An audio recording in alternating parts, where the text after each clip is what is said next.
Olá, pessoal, boa tarde. Eu espero que esteja tudo bem com vocês. Eu sou a professora Kelly Campelo. Nós estamos aqui também com a nossa intérprete de Libras, a Rosinha. Nós desejamos a vocês que todos sejam bem-vindos e bem-vindas a mais uma aula de projeto de vida aqui pelo canal Educação. Então, você que está aqui assistindo a nossa aula através do nosso canal no YouTube, apareçam aqui no nosso chat, me manda aqui um oi. O pessoal que também está conectado aqui na cidade de Pajeú do Piauí, de Pimenteiras, de Uruçuí, né? Inclusive nós estaremos aí em Uruçuí, acho que é nesse sábado aí com o pré-ENEM na estrada, então espero ver vocês lá durante a nossa revisão, né? Eu vou estar lá dando aula de história, tá certo? Então, gente, os professores presenciais, por favor, apareçam aqui no nosso bate-papo. Eu sempre falo aqui da importância de vocês estarem aqui conosco, de vocês estarem aqui conectados, né? Para eu saber que vocês estão entendendo a aula, que tá tudo certinho, tá bom? Então, vão me mandando aí um hello. Olha só, na nossa aula de hoje, dia 14 de setembro, a gente vai falar um pouco sobre amizade, sobre tribos urbanas, arte urbana. A gente vai falar mais uma vez sobre as relações, interações sociais que a gente mantém uns com os outros, tá certo? Então, vamos lá. Para a gente poder... então o roteiro da nossa aula, né? A gente vai falar sobre tribos urbanas, sobre manifestações da identidade social, como que a gente se expressa através do nosso corpo, através da roupa, né? Através da nossa identidade. Então, a ideia aqui é que vocês consigam compreender como, né, que a gente vai tendo interesses em comuns, hábitos, ideias similares, maneiras de se vestir, ou gosto musical semelhante, porque é normal, nós somos influenciados pelo meio em que nós vivemos. A gente já comentou sobre isso, né, em que a gente é influenciado pelo meio que a gente vive. A gente é, em um primeiro momento, influenciado pela família, nós somos influenciados pelo grupo social, que é a escola, pelos amigos, pela televisão, pelo cinema, pela música, pela política, pela economia do país que a gente vive. Absolutamente tudo ao nosso redor impacta a forma como nós vivemos, impacta a forma como a gente interage com as pessoas que estão à nossa volta. Beleza? Todo mundo está entendendo? Apareça aí no nosso bate-papo, por favor. Bom, então, para a gente poder, né, iniciar aqui, a gente vai falar um pouco sobre o conceito do que é identidade social. A identidade social, gente, ela é um sentimento. Olha aqui, a identidade social é um sentimento que faz com que o sujeito se identifique com algum grupo social. Então, por exemplo, tu tá aí dentro da tua sala de aula agora, aí em Uruçuí, aí em Pimenteiras. Provavelmente, você que está aqui assistindo essa aula agora, vai ter ali pessoas que você tem uma afinidade maior. Então, tu pode ter uma melhor amigo, a professora que tu goste mais aí dentro da tua sala de aula, porque isso é natural. A gente geralmente se interessa, se aproxima por pessoas com quem a gente tem uma afinidade, por pessoas em que a gente tem algum posicionamento político parecido, nós temos uma visão de mundo parecida, a gente pode gostar das mesmas roupas, das mesmas músicas, do mesmo tipo de série. Então, a gente vai criando uma afinidade. Isso é algo natural, né? Eu tenho certeza que você não vai querer ser amiga de uma pessoa com quem tu não se identifica, com quem tu acha que vocês não têm nada parecidos, com uma pessoa que talvez tu não se identifique ali com o comportamento ou com o posicionamento político dela, ou porque vocês gostam de músicas diferentes. Isso é natural. Tá certo, gente? É normal do ser humano. Eu não vou me aproximar de uma pessoa que eu diga, ih, lá se vem fulana. Aquela ali eu não vou muito com a cara. Não vou me aproximar de uma pessoa assim, não é? Né? O importante também é a gente se atentar aos estereótipos. Porque muitas vezes a gente acaba criando um estereótipo sobre uma pessoa que ela nem é daquela forma. Então eu posso ir conhecer uma pessoa e dizer, nossa, olha ali aquela fulana ali, eu acho ela chata, metida, aquela ali se acha demais, né? E depois eu posso conhecer essa pessoa de uma forma mais aprofundada e acabar, inclusive, me identificando com ela. Né? Eu posso acabar, não, olha, aquela fulana ali, a gente até que eu gosto. Gostei de conhecer ela, a gente se identifica, eu conheci a sua história, a gente pode ter uma opinião diferentes, mas tá tudo bem. Né? Então, isso é muito importante a gente refletir, porque como nós já aprendemos aqui durante as nossas aulas, a gente tem muito aquela ideia de que para que eu vá ser amiga de alguém, para que eu consiga conviver com uma pessoa, eu preciso ser completamente igual a ela. E não é assim que funciona. Porque dentro das nossas amizades, a gente também vai ter divergências. Também vai ter pessoas ali que é minha melhor amiga, mas a gente pensa diferente sobre determinado assunto. E tá tudo bem, gente. Já pensou? Aí São Francisco do Piauí, que tá aqui com a gente na escola Mário Coelho Neto. Eu estava falando aqui, São Francisco do Piauí, que é normal a gente se interessar, a gente ter afinidade com pessoas que são mais próximas da gente, com pessoas com quem a gente se identifica mais. Então, a galera que está aí na sala de aula, no segundo ano, aí em São Francisco do Piauí, provavelmente existem os grupinhos, não é? As panelinhas, né? Assim que a gente fala. Porque provavelmente vai ter pessoas ali, vai ter um grupo de 4, de 2, de 5 pessoas que são mais próximas e tá tudo bem. Porque, gente, a sociedade ela é muito diversa. A gente não consegue conviver apenas com quem a gente se identifica. Seria muito legal, né? Se a gente fosse conviver com pessoas que a gente é super amigas, que a gente se identifica, que a gente é muito parecido, que a gente é da mesma religião ou não tem religião nenhuma, que a gente só gosta das mesmas músicas, das mesmas pessoas, dos mesmos artistas, do mesmo tipo de comida. Todo mundo tem o mesmo posicionamento político. Seria muito legal, seria a nossa zona de conforto. Só que não é assim. A gente precisa se adaptar a conviver também com quem é diferente. Né? Uma pessoa, por ela ser diferente de mim, não quer dizer que ela seja melhor ou pior. É apenas que ela é diferente.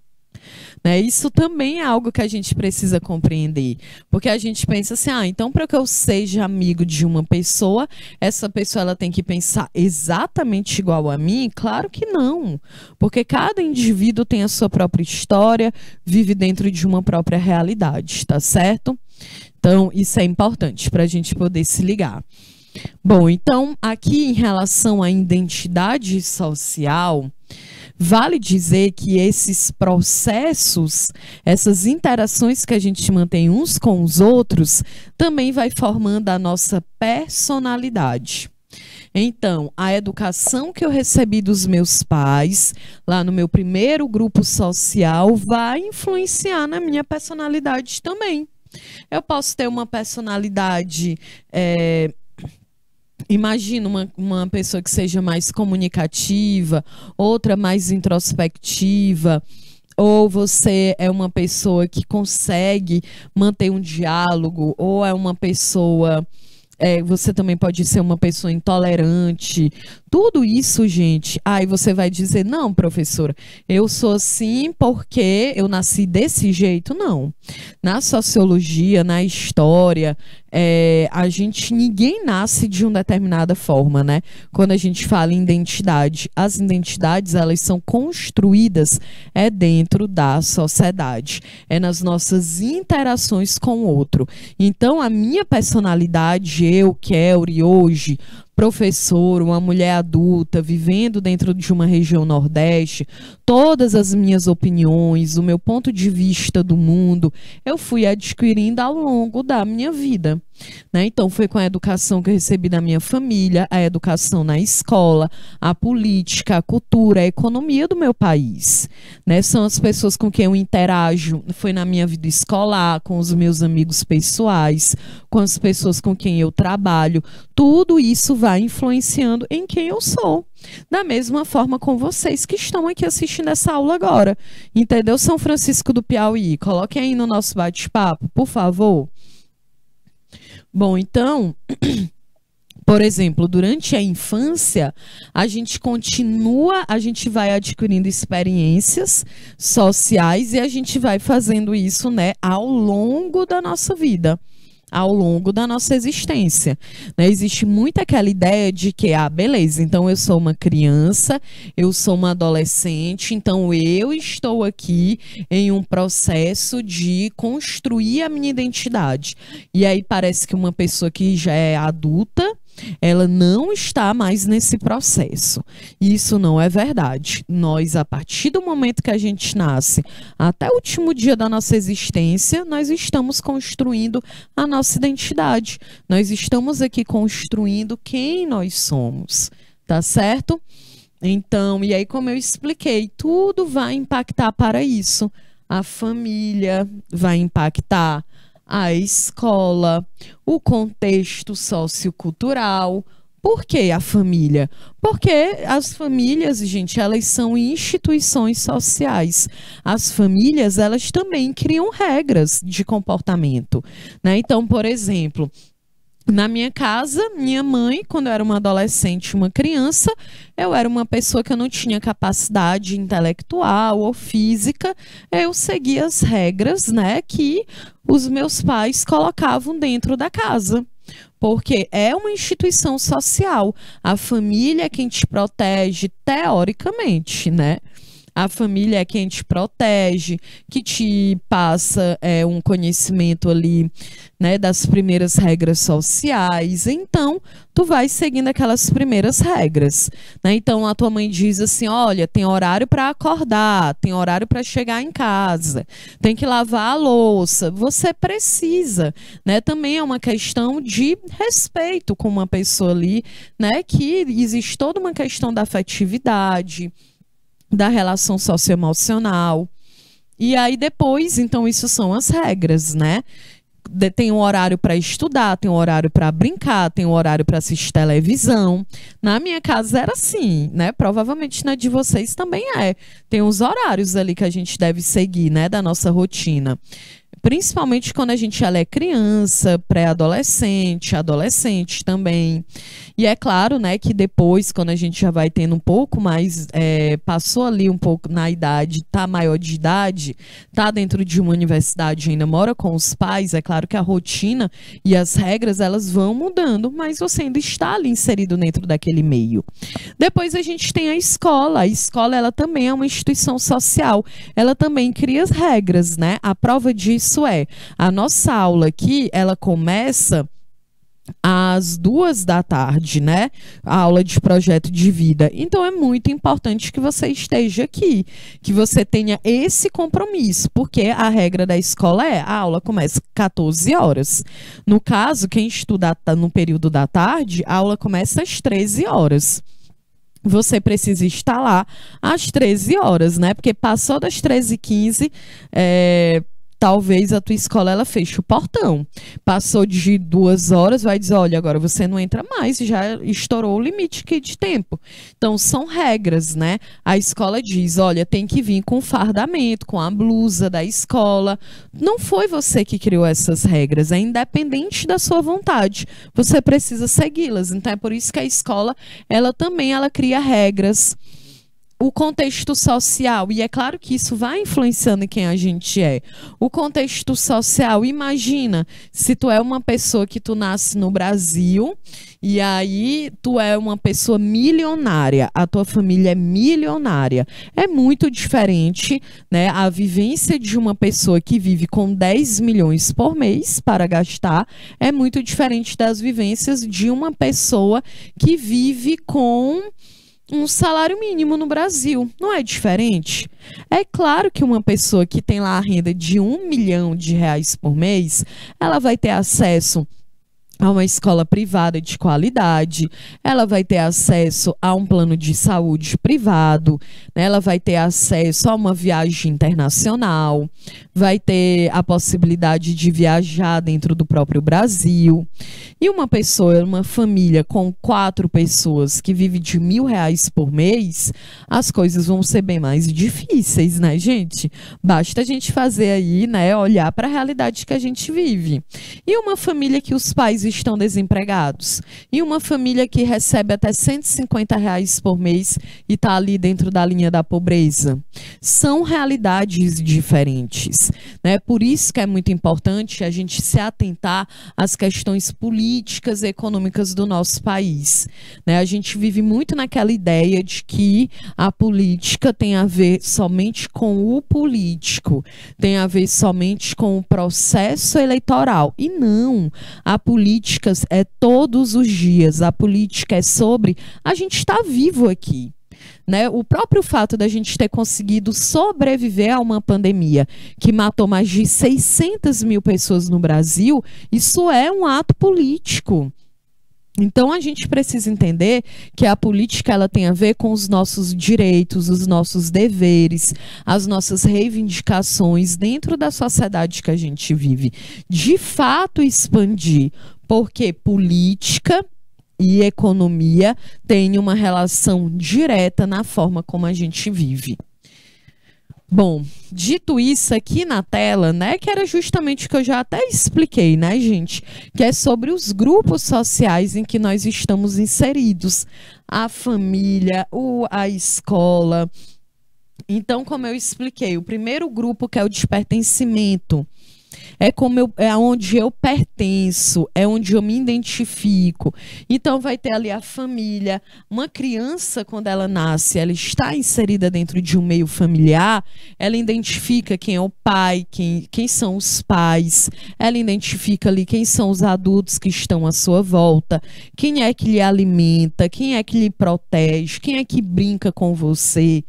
O nosso grupo de pertencimento, os nossos amigos, né? Às vezes a gente consegue desabafar, falar algum sentimento, alguma angústia com um amigo que você considera muito, né? Você consegue compartilhar os seus sonhos, interesses, com as pessoas com quem você se identifica, que está ali próximo de você, né? Teoricamente, um amigo não é aquela pessoa que te julga, que te aponta o dedo, mas é uma pessoa com quem você se sente à vontade, com quem você se sente segura para poder conversar. Também nós temos aqui a vizinhança, são as pessoas que estão ao nosso redor, que a gente interage também. É um grupo social, porque nós estamos compartilhando um espaço com aquelas pessoas. Tem aqui o sistema educacional, que é a escola, né, que é fundamental para que a gente consiga desenvolver um pensamento crítico em relação à sociedade que a gente vive. É fundamental para que a gente consiga, a escola também, adquirirmos habilidades básicas, como o ato de saber ler, saber escrever, ter uma coordenação motora. Também tem a questão da cultura, o próprio país que a gente está inserido, o idioma que a gente fala, isso também impacta a forma como a gente pensa até. Nós temos algumas pesquisas científicas que falam sobre isso, que o idioma ele tem até uma relação direta com a forma com que a gente fala. O âmbito geográfico, né, o fato da gente ter nascido no Brasil, América do Sul, a gente fala muito assim, a pessoa americana. Quem é um americano, parece que é só quem nasce nos Estados Unidos, né? Gente, a gente está na América do Sul, a gente precisa reconhecer também o nosso continente, é a base da nossa cultura. Então, nós estamos aqui na América do Sul, no Brasil, na região nordeste do país. Isso impacta demais quem a gente é. Se eu tivesse nascido lá no Japão, no continente asiático, eu seria uma outra Kelly. Provavelmente esse nem seria o meu nome, né?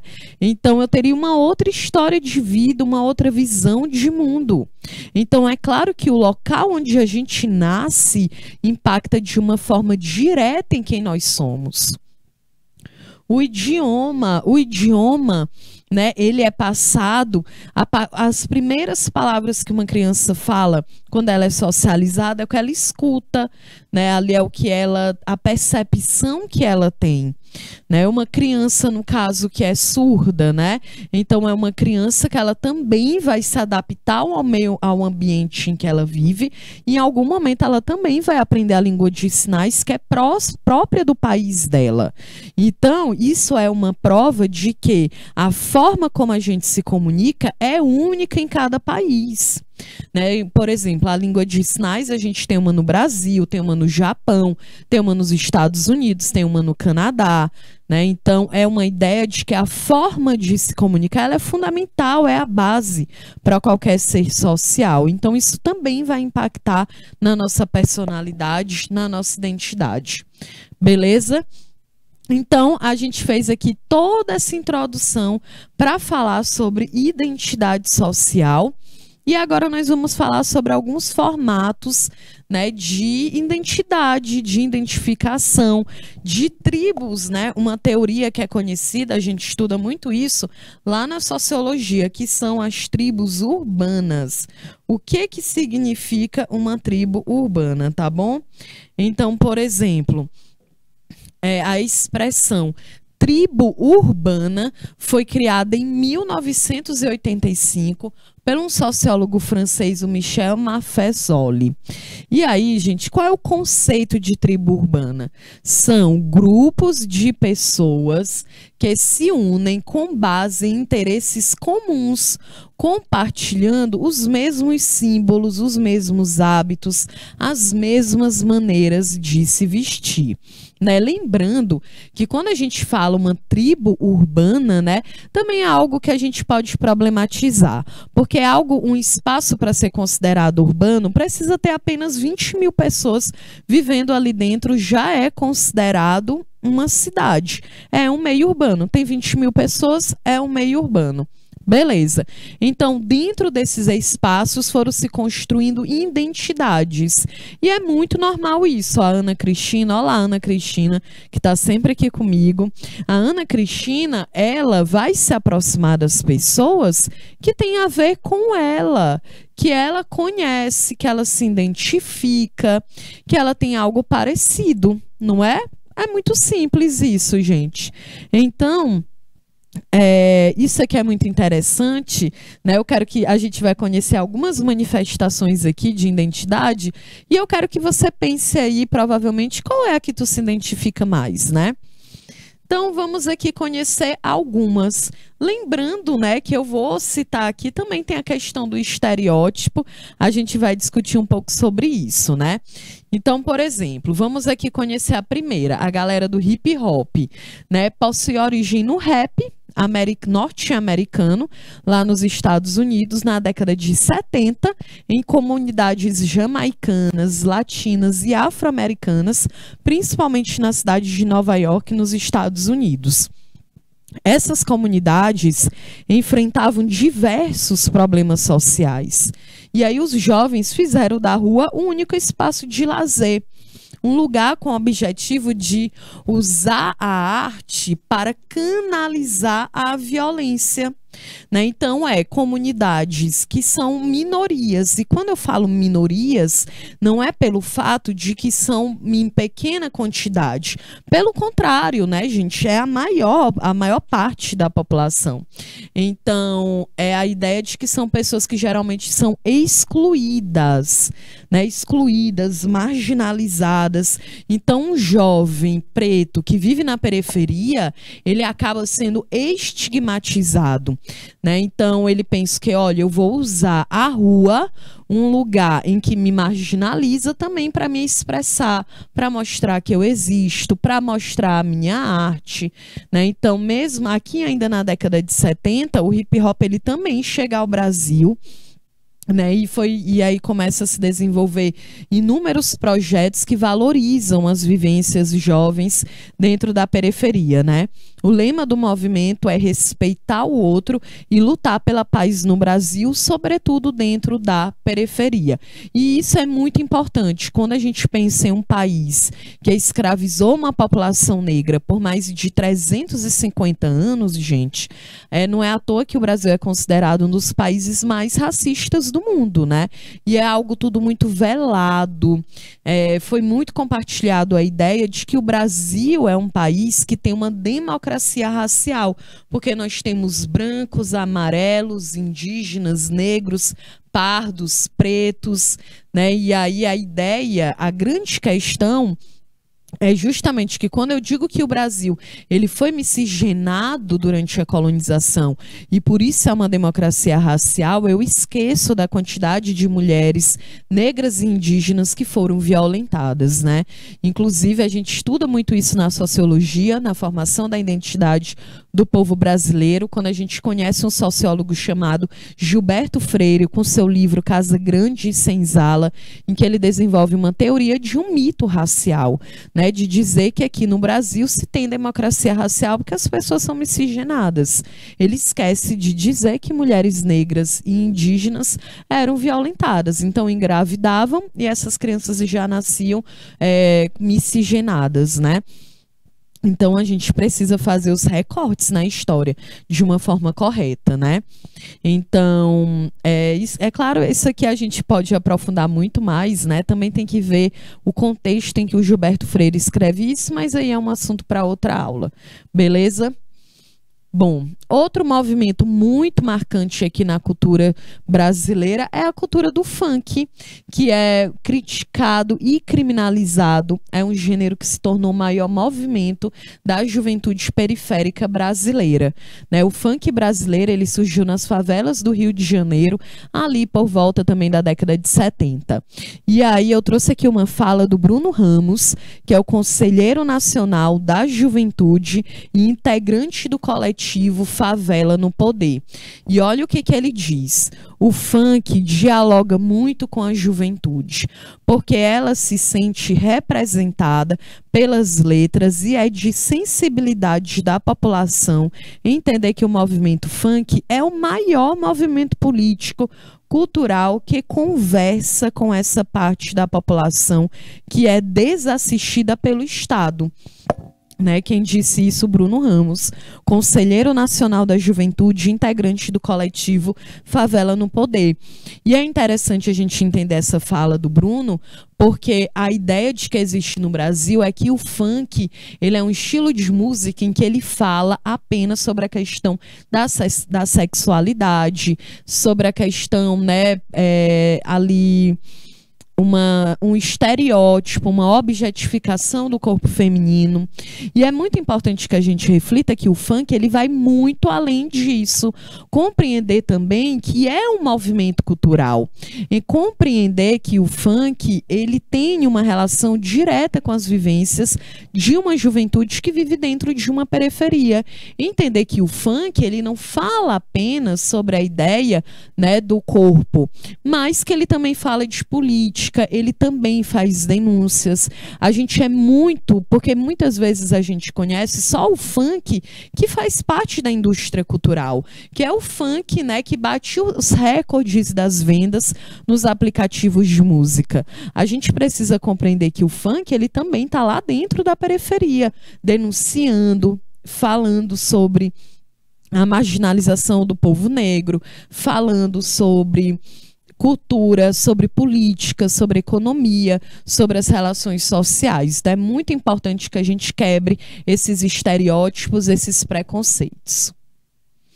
E aí, para isso, né, a Comissão de Constituição e Justiça e de Cidadania aprovou em 2018 o projeto de lei 4.124 de 2018, que reconhece o funk como uma manifestação cultural popular, digna do cuidado e proteção do poder público.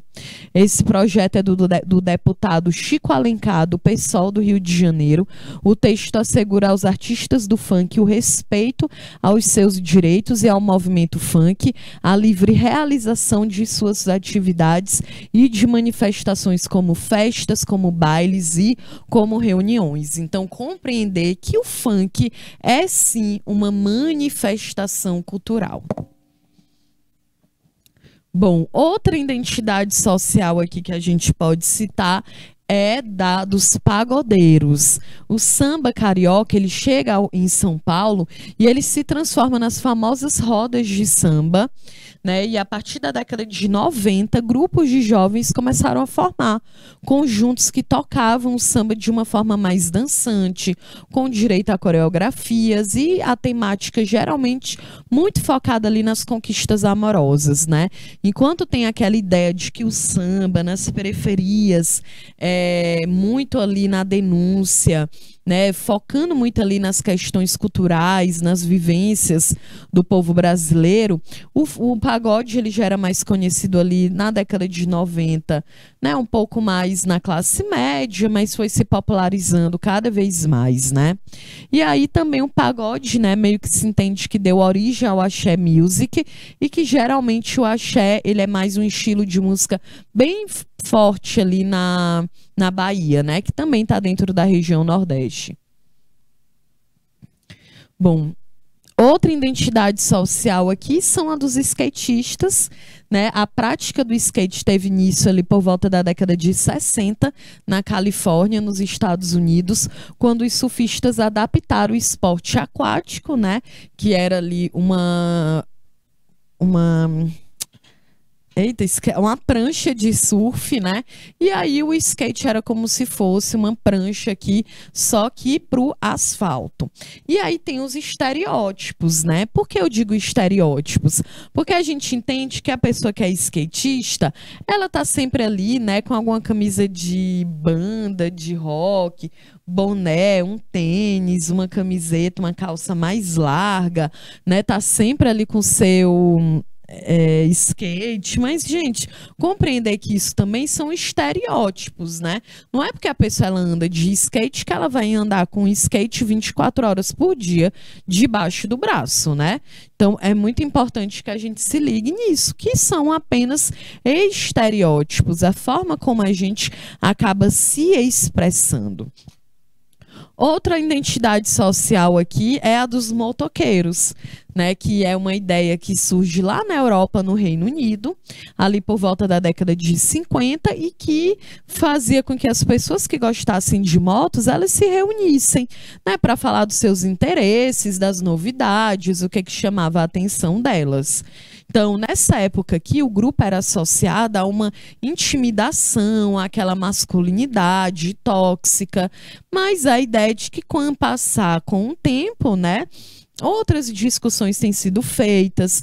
Nós temos também cada vez mais mulheres também, né, compartilhando desse sentimento, dessa paixão por motocicletas. Então, é algo, enfim, é uma identidade social também, né? Bom, e aí, até agora, vocês já se identificaram com alguma? Coloca aí no nosso bate-papo. Bom, aqui outra identidade social, né, que são a das patricinhas.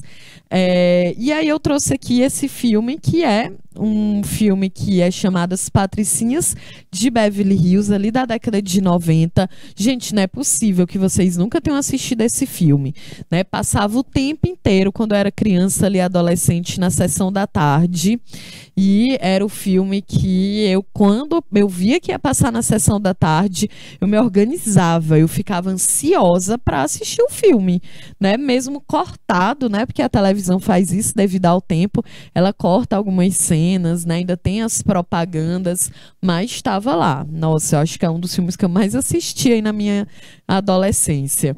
E aí, gente, Aqui, né, a ideia das patricinhas de Beverly Hills, né, esse termo patricinhas, vocês já ouviram esse termo? Coloca aí no nosso bate-papo, coloca aí, Ana Cristina, cadê o pessoal de São Francisco do Piauí? Vocês já ouviram esse termo? Vocês falam esse termo? Quando vocês querem chamar alguém, vocês ainda chamam alguém de patricinha, gente? Coloca aqui no nosso bate-papo. Eu acho que hoje é mais difícil, né? Mas aqui era algo muito comum, que era muito atrelado à ideia, né, das mulheres que eram muito preocupadas com sua aparência, com seu modo de vestir. É muito entendido algo, um mundo ali feminino, como se é algo fútil, né? Você gostar de se vestir, de se maquiar. E aí é algo que a gente vem problematizando, né? Criticando, entendendo um pouco mais nos dias atuais.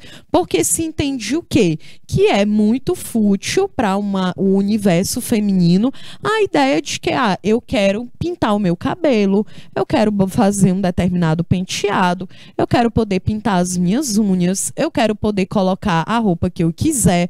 Por que que isso é entendido como algo fútil? Mas não é fútil um homem, por exemplo, ele querer comprar uma camisa de futebol. Tá vendo? Então a gente cria muitos estereótipos em relação ao gênero feminino e ao gênero masculino. E tudo que é entendido como algo da beleza é algo como fútil, é lido como fútil, é lido como algo sem importância, né? Então é aquela ideia de que, tudo bem, mulher é fútil porque gosta de comprar uma roupa. E homem não compra roupa também? Não é isso, gente? Então, é muito importante que a gente reflita sobre esses estereótipos que foram criados, né? E lembrar também que roupa não é futilidade. Roupa é uma expressão, é uma forma de se expressar. Então, eu me expresso através também da roupa que eu uso. É por isso que roupa é um marcador social, faz parte da nossa identidade. Então, eu, Kelly, por exemplo, eu gosto de usar um determinado tipo de roupa. E isso aí faz parte da minha identidade. Né? Então, a forma como eu uso o meu cabelo é a minha identidade.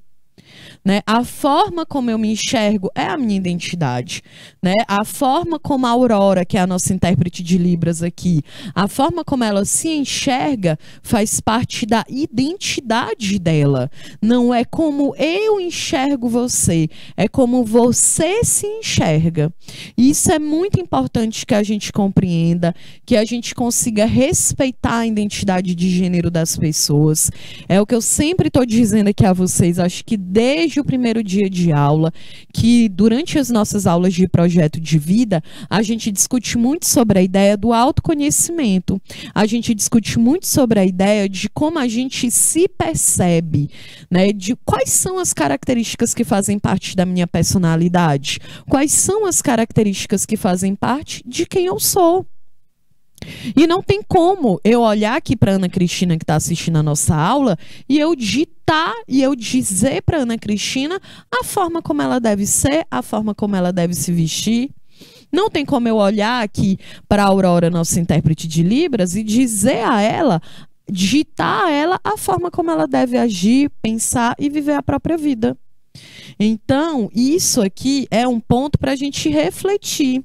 Se nós estamos falando aqui de identidade social, que a gente aprenda a reconhecer a identidade do outro, né? A reconhecer, a respeitar a identidade das pessoas que estão à nossa volta. Beleza? Todo mundo entendeu? Coloque aí no nosso bate-papo. Bom, outra identidade social, né, conhecida como a dos nerds, é uma expressão que começou a ser utilizada no final dos anos 50 e acredita-se que tem origem no termo inglês, né, que significa louco. E aí, a partir da década de 60, né, foi mudando a forma de se enxergar, de se considerar o que seria uma pessoa nerd. Né, geralmente a galera é entendida como uma pessoa ali que ela tem uma relação social mais introspectiva. Geralmente também são pessoas ali, né, que acabam sofrendo um determinado tipo de preconceito ou até mesmo uma violência física, né? Existe também todo um estereótipo em relação a essas pessoas, né? E é normal, às vezes tem pessoas que têm realmente pouca interação social, gente. Tem pessoas, não é porque uma pessoa ela é introspectiva que isso é algo negativo, né? Então a gente também precisa respeitar aqui a forma como as pessoas elas interagem, né, com os outros. Bom, outra identidade social é conhecida como os clubber, que é conhecidos aí como os filhos da tecnologia, surge na década de 90 na Inglaterra, e o estereótipo dessas pessoas é que são pessoas muito ligadas à vida noturna, aos cabelos coloridos, aos óculos, às roupas de couro, plástico, as cores fluorescentes, são as pessoas que têm uma afinidade maior com a ideia do techno, né, com a música eletrônica, são as pessoas que se expressam também a ideia de se expressar através do corpo, né, da forma de se vestir, são pessoas que estão ali ligadas nas questões da tecnologia. Mas lembrando, né, a gente também está aqui só colocando alguns estereótipos. Bom, também tem aqui a galera que faz parte de uma identidade social conhecida como os gamers, né? Antes era muito um ambiente muito feito ali, muito marcado pelo gênero masculino, né? Até porque isso é muito fácil da gente entender quando a gente pensa nas construções sociais de gênero que existem na sociedade. Então, a menina, quando ela era criança, ela ganha uma boneca, né? O menino, ele ganha um videogame, né? Então, isso é muito aquela ideia de que os meninos eles têm muito mais afinidade e eles gostam de jogar o videogame, né, gente? Então eu lembro quando eu era criança, uma vizinha minha, né, a gente tinha lá um monte de amiguinho e aí ela era a única menina que tinha um videogame, ia todo mundo para casa dela porque todo mundo queria jogar no videogame, inclusive eu, mas eu não tinha um videogame, né? Minha mãe pensava o quê? Não vou dar um videogame para Kelly, ela é menina, né? Muito mais legal, ela vai querer brincar com uma boneca. E eu gostava da boneca também, mas eu também queria muito um videogame, né? Então, isso é para a gente também compreender, por isso que era um meio muito marcado por meninos, né, por homens, e que as mulheres elas estão se inserindo cada vez mais. Hoje a gente tem muitas digital influencer, criadoras de conteúdo digital, que elas compartilham, né, as suas lives, os seus jogos online. É um segmento que tem ganhado bastante força dentro da internet, né? E aí, vocês conhecem algum gamer? Vocês jogam? Vocês gostam desse universo, gente? Coloca aí no nosso bate-papo. Por favor, cadê o pessoal aí de Uruçuí, Pajeú do Piauí, São Francisco do Piauí? Bom, outra identidade social aqui são os otakus. E aí, vocês já ouviram falar nos otakus, gente? É um termo que surgiu por volta no final da década de 80, no Japão, e já em 1992 nos Estados Unidos. E os otakus são os indivíduos que são fanáticos pela animação, anime, pelas histórias em quadrinhos japonesas, os mangás, né? São pessoas que geralmente gostam de se fantasiar de personagem dessas histórias, além de difundirem a cultura japonesa através da música, dos jogos, das apresentações artísticas, né? A cultura japonesa ela é muito forte no Brasil, com certeza também porque nós temos uma comunidade de imigrantes muito grande aqui no Brasil de japoneses, né? Inclusive também um dos números de brasileiros que vivem fora do Brasil, a maioria vive dentro do Japão. né? O Japão também é um país que tem uma grande força de trabalho oriunda de outros países ao redor do mundo, e nós temos uma grande quantidade de brasileiros que vivem no Japão, principalmente trabalhando ali no sistema dentro de fábricas, né? Já que a industrialização e a quantidade de fábricas no Japão é muito, muito grande. E a força de trabalho dentro dessas fábricas são de imigrantes e uma grande quantidade de brasileiros. Então é uma cultura que ela está bem relacionada, né? Pelo incrível que pareça. Bom, e aí esses otakus, né? São pessoas que se reúnem em eventos, são pessoas em que elas compartilham dos seus interesses pela cultura japonesa. Outro exemplo aqui de identidade são que a galera que faz cosplay, né? Que é a abreviação, é a ideia de que você você imita um costume de um personagem, né? Você encena um personagem. Então essa galera geralmente, né, pega alguma fantasia de um personagem de anime, de mangá, de quadrinho, de jogos, de videogame e reproduzem, né? Vão para esses encontros, reproduzem assim os movimentos, o diálogo desses desenhos, as roupas, né? Existe também até o cospobre. Eu acho que é isso lá na internet, que é a galera que faz o cosplay, mas faz como uma forma de brincadeira, né? Uma forma ali, dá um jeito ali de inventar uma fantasia, né?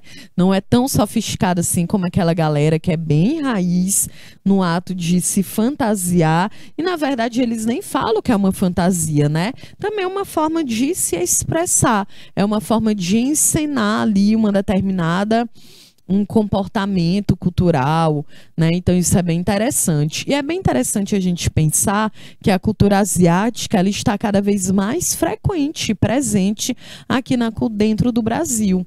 No mundo também, né, gente? Cada vez mais o estilo de música ali na Coreia, por exemplo, como o K-pop, né, tem crescido cada vez mais. A gente tem documentário, tem marca de roupa, de caderno, de bolsa, né, dessas bandas de K-pop. Então a gente tem adolescentes no Brasil, a galera aprendendo a ler, falar coreano, né, justamente para poder cantar também as músicas, que acaba tendo ali, juntando um pouco coreano com inglês. Então, de fato, é uma cultura que está muito presente no Brasil. Nós temos ali também os doramas, né? Que é uma espécie de novela, uma minissérie ali asiática, acho que coreana, tá ali na Netflix. Eu vi que é uma das mais vistas ao redor do mundo, né? Nós temos lá os documentários sobre o Blackpink, né? E é muito interessante, porque eu assisti esse documentário do Blackpink e é muito interessante, porque a gente vê questão de marketing, questão da cultura asiática, a gente vê a questão da indústria cultural, como que esses jovens, essas meninas e meninos, eles são incorporados, né, em escolas que realmente te treinam para ser um artista desde criança, né? Então essas crianças, esses adolescentes, esses jovens, né, porque a galera é bem adulta já, mas tem um rosto assim, são, né, aparentam ser bem jovens, e desde criança que muitos estão aprendendo a cantar, a dançar, a falar inglês, né? A Ásia é um continente que fala muito inglês, então acabou tendo essa incorporação cultural, né? Essa ligação cultural. E olha que é tão diferente, né, quando a gente para pensar a cultura do povo brasileiro com a cultura do povo asiático e a cultura da Ásia em relação ao restante do mundo, e mesmo assim, né, é uma das músicas agora e toda a sua produção cultural, audiovisual, é uma que bate recordes, né, gente? Aqui eu lembro também daquela série Round 6, né? Provavelmente vocês assistiram. Coloquem aí no nosso bate-papo. Eu já perguntei acho que 1000 coisas aqui, né? Eu tô esperando. Talvez um dia vocês respondam, né? Cadê vocês, professores presenciais? E aí, Ana Cristina, tu que tá aqui no nosso bate-papo, tu já assistiu aquela série Round 6? Porque é bem interessante, né? A gente vê um pouco da cultura, da língua, né, gente? Um outro ponto que é muito importante é a gente também aprender a assistir as coisas ouvindo o idioma original, né? Eu sei que muitas pessoas gostam mais do dublado, né, consegue entender mais, ou alguém que tem baixa visão, é muito melhor para uma pessoa ela ouvir, né, em português, ou uma pessoa que tem uma pessoa que não consiga enxergar, ouvir em português. Mas se você não tem nenhuma dessa condição, quando você for assistir uma série, né, asiática, por exemplo, escute no áudio original. É muito interessante para a gente se adaptar a ouvir outros idiomas. A gente está muito acostumada a ouvir o inglês ou o português, né? Mas que a gente consiga realmente também ouvir outros idiomas, né? Tem toda uma expressão. É muito interessante a gente assistir séries, filmes que são de uma outra cultura. A gente aprende muito mais, né? A gente consegue expandir um pouco mais a nossa mente para reconhecer que existem diversas culturas, né? Não existe uma cultura que seja melhor ou pior, são apenas diferentes. Bom, outro exemplo aqui de identidade social, nós temos os roqueiros, né? Que geralmente é a galera que gosta de rock. E aí tem os estereótipos, né? Que é a galera que gosta de andar de preto, todo mundo fazendo aquele sinalzinho ali. E é isso, né, gente? Você também é aquela ideia de que você vai se aproximar ali das pessoas com quem você tem mais características em comuns. Né? Vocês gostam de ouvir as mesmas músicas, provavelmente vão acabar frequentando os mesmos lugares. Também tem os góticos, né, que é a galera que surge ali, essa identidade social por volta da década de 70, 80, que tem muito aquela ideia de que existe um bem, um mal, né, de que você é uma galera que tem uma estética de um apego ao nada, né, uma galera que tem muito, compartilha aquela ideia de que falta esperança, então a gente meio que tá de luto pela humanidade, né, dá para entender, né, eu acho que se a gente olhasse assim um pouco mais a nossa realidade, todo mundo ia ser gótico, né? Existe aqui, ó, o estereótipo de que é gótico, que usa preto. Olha aí, Rosinha, ó, minhas origens aqui de adolescente, ó, só de usar preto. É a ideia aqui, né, de usar a roupa mais escura, né? Então tem todo aqui um estereótipo, um visual. Bom, e tem os emos também, ó, gente. Eu me enquadrava mais aqui na minha adolescência, ó. Eu devia ter botado uma foto minha aqui, porque eu acho que eu tinha exatamente esse cabelo. Então, gente, também é uma cultura, né, que surge ali nos Estados Unidos na década de 80, vem para o Brasil no início dos anos 2000.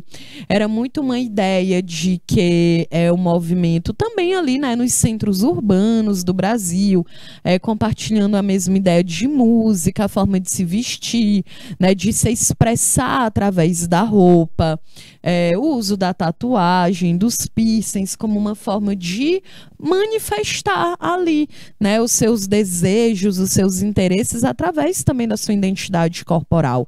Como a gente falou, roupa, né, não é futilidade, é uma forma da gente se expressar, né, dentro da sociedade que a gente vive, da gente se expressar com as pessoas ali com quem a gente convive. Bom, aqui também, né, agora é algo mais contemporâneo, que é o movimento vegano, que acabou se tornando um movimento justamente porque a gente tem uma quantidade muito grande de pessoas que compartilham a ideia de que não é ético, de que não é legal você poder consumir produtos que vêm de origem animal, né? Seja a carne vermelha, a de frango, a de porco, seja um sapato de couro, né? Então é a ideia de que você não consome nenhum produto que venha de origem animal. Então é um movimento que vem crescendo cada vez mais no Brasil, conscientizando as pessoas, né? Para que a gente consiga ter uma consciência de que o ser humano ele não é o topo dessa cadeia aqui dentro da sociedade. E aí, como dica, eu coloquei aqui a Nathalie Neri, que é uma digital influencer que eu gosto bastante, em que ela tem um canal no YouTube, né? Ela fala muito sobre vestuário, né? A ideia da sustentabilidade, alimentação, os medicamentos, cosméticos, que são de origem vegana, né? Maquiagem que não faz nenhum teste de origem animal. Então, é bem interessante, né? Ela também fala muito sobre as questões raciais no Brasil, uma moda sustentável. Então, é bem legal você ir lá um pouco, compreender, né? Ter uma visão de mundo diferente da sua, sair um pouco da zona de conforto, expandir um pouco seu conhecimento. A gente também tem aqui os Rastafaris, né? Que geralmente é uma galera que compartilha aí da ideia da natureza, dos recursos naturais. É claro que aqui é só o estereótipo, né? Não é porque tu vai ver alguém de dread que é uma pessoa que tá lá na religião Rastafari, tá certo? O Rastafarismo, ele também é visto como uma religião em que você tem muito cuidado em relação ao tipo de alimento que você consome, ao tipo de medicamento que você consome. É uma religião que acredita na existência de Deus, é uma religião que acredita também que você pode se curar de doenças e manter um equilíbrio, né, com a natureza. Então, eu deixei aqui, né? Eu coloquei ainda algumas atividades sobre o conteúdo, mas a nossa aula está chegando ao final, então, na nossa próxima aula, a gente discute um pouco mais sobre isso. Tá bom, gente? Então, eu sou a professora Kelly Campelo, foi um prazer estar aqui com vocês. Eu espero que vocês tenham gostado da aula, que vocês tenham conseguido entender. E na próxima aula que a gente continua discutindo um pouco mais sobre, né, as nossas relações sociais. Então, desejo a vocês uma ótima semana e na próxima aula a gente se encontra. Então, beijos e até mais.